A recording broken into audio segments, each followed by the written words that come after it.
Hello, my name is Scott Eustace. I'm with Healthy Gulf Community Science Director. I'm going to present some short information on slides and video this 12th of August. Information relevant to the community of St. Gabriel, information we asked USEPA to present, but we're uncertain that it's really going to get out there. There's a huge gulf, pun intended, between what people are told. And so we're trying to bridge the gap, maybe make this all make sense. You know, we're the wetland coast. We need our wetlands. We need clear air, water, land to survive. We're a very poor place. We're hanging on.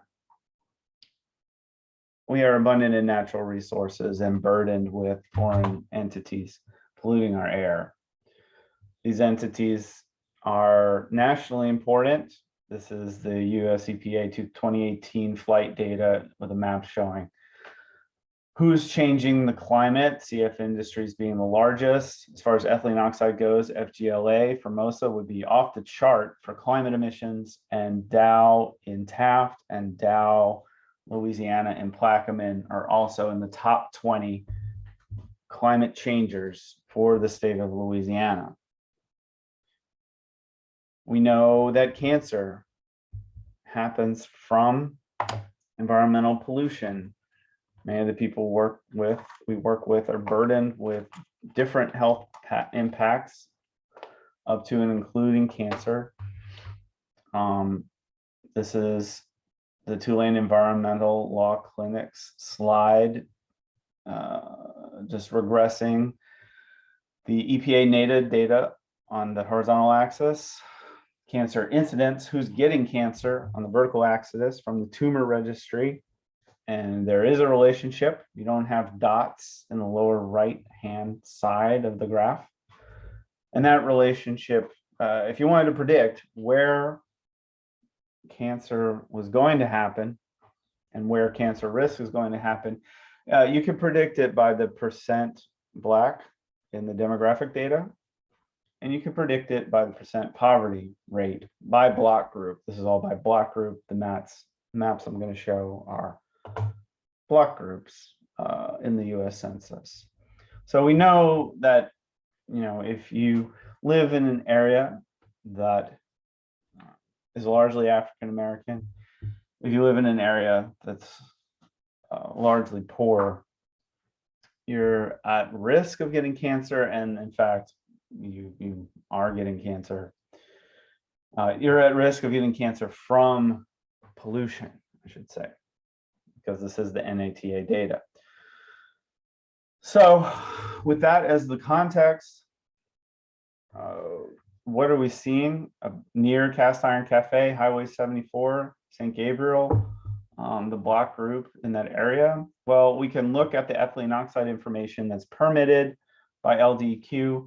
We can get what LDEQ calls the actual, and then we've heard that there's an actual, which I may understand as the company is doing new mass balance calculations, spreadsheet work, desk jockey work, great.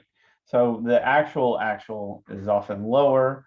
It's always presented without error bars. Okay, fine. But what, you know, for people who speak English, what is the actual? What's in the air? No one seems to know. We need monitoring of ethylene oxide concentrations in the air around St. Gabriel on the fence line of facilities that affect St. Gabriel. And we really need US EPA to verify this information if it's being calculated and recalculated and presented and represented, because we're always told that whatever we think is too high, and it's very frustrating to be given the wrong information constantly. These, according to LDEQ, there are many facilities that emit ethylene oxide. The darker dots here are the larger facilities. The darker dots are more than 1 ton a year as permitted.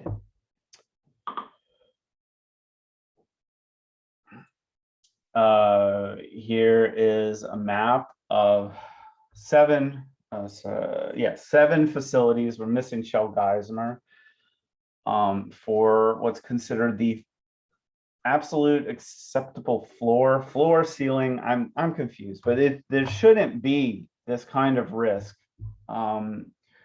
if you're inside of any of these lines. We see these lines extend way too far, especially from the climate changers, right? Especially from the Dow facilities, Dow Chemical and Plaquemines, and Dow Union Carbide, both affect St Gabriel, and the Dow facility in Plaquemines. The permitted information tells us that it's contributing to the risk beyond the level which is acceptable.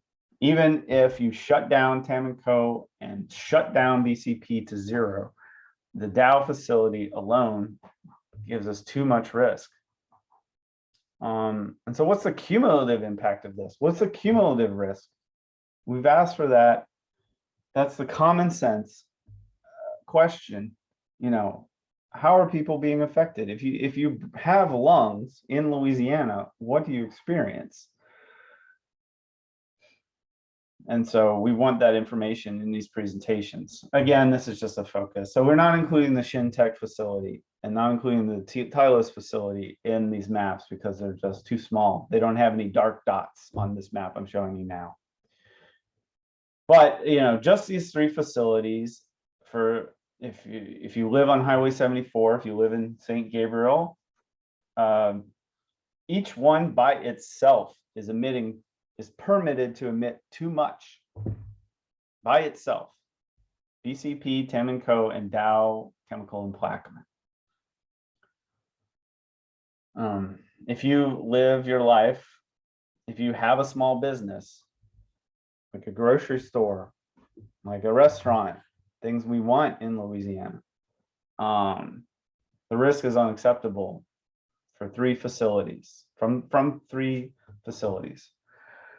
The EPA says that it aspires to lower risk levels below 1 in a million. We never hear this from LDEQ, right? But we do still live in the United States here in Louisiana.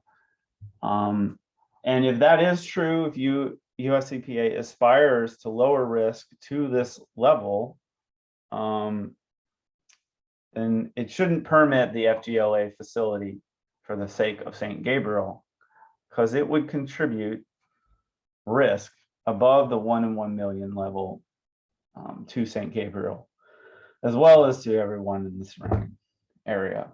It would exceed 5 times that baseline 1 in a million risk level, according to the permitted information. Dow Union Carbide as well. It's a big facility. It's a climate changer.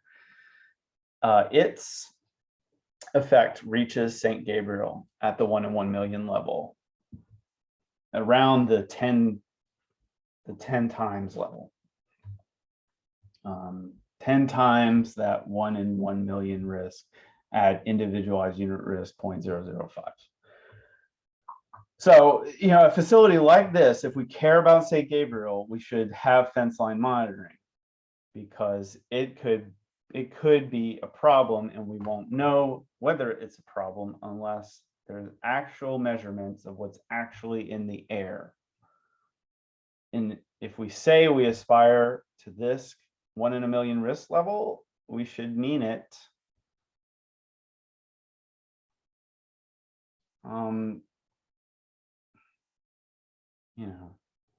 This has been gone over.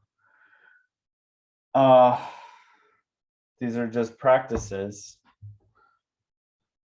We need EPA to make the practices rules, and we need the rules to lower the permitted levels. And that shouldn't be a problem if facilities are promising that they don't emit at the permitted levels. But when we look at the permitted levels, just a snapshot near the Cast Iron Cafe in St. Gabriel, that risk at 1 in a million is over 1,000 times the level at which we should start monitoring facilities. It's 13 times what is stated to be the unacceptable limit. And where does that come from? That comes from 7 of the 8 possible facilities.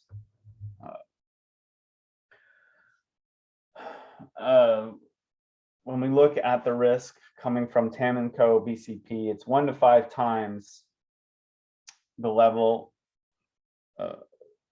beyond which is unacceptable, which is pretty unacceptable for just TAM and Co. alone. It's permitted to pollute too much. For Dow, chemical and Plaquemine is permitted to contribute to the risk 2 to 3 times what's considered the an unacceptable limit. So what does that mean? And then of course, for other facilities, for 4 other facilities, if we're just merely interested in maybe the possibility of reducing cancer from 1 in 1 to 1 in 1 million risk, BASF, Shell Geismar, FGLA, and Dow Chemical in Houndville are all, orders of magnitude above the permitted level that they should be. So these facilities should be monitored if we care about St. Gabriel, and they should be lowered if we care about reserve.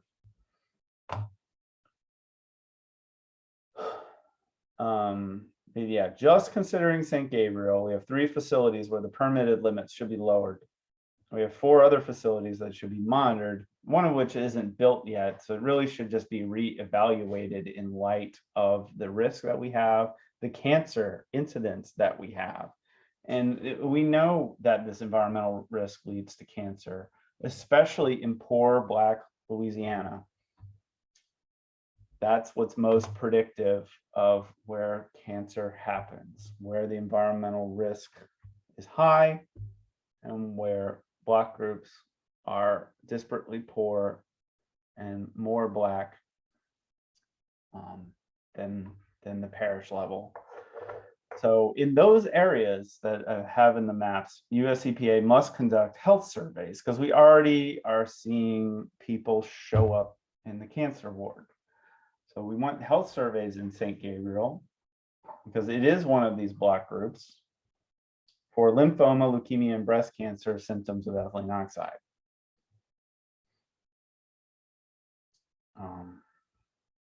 Right. This is the kind of communication and dialogue we want. What are the risk levels? We don't know what's in the air. That's unacceptable. The risk is too high. We know that. And if companies are going to claim to emit lower than what's permitted, we need it in writing. We needed that the permits have to be lowered. Why not? That should be acceptable if the company is already in compliance. Facilities above the 1 in 1 million risk level, I mean, if that's really what we're interested in even evaluating, then why don't we know what's in the air around those facilities? We need to stop layoffs. The polluters must not punish the communities they are making sick twice. We know that these commodities in the commodity markets aren't related to jobs. We know that these commodities, when the contractors are laid off, we get worse behavior from facilities. You lay off contractors, you don't have emergency generators around. If you lay off employees, people who don't know what pipe has the duct tape on it, you get more pollution. So just from a pure environmental angle, stop laying off workers. And new facilities must be denied on the basis of this cancer risk, the impact to the local economy, and the risks to the climate that we face. We expect these facilities to slow down because they are changing the climate. And new facilities are being permitted along racist lines, and that is just completely unacceptable, given all the other burdens we face. Thank you.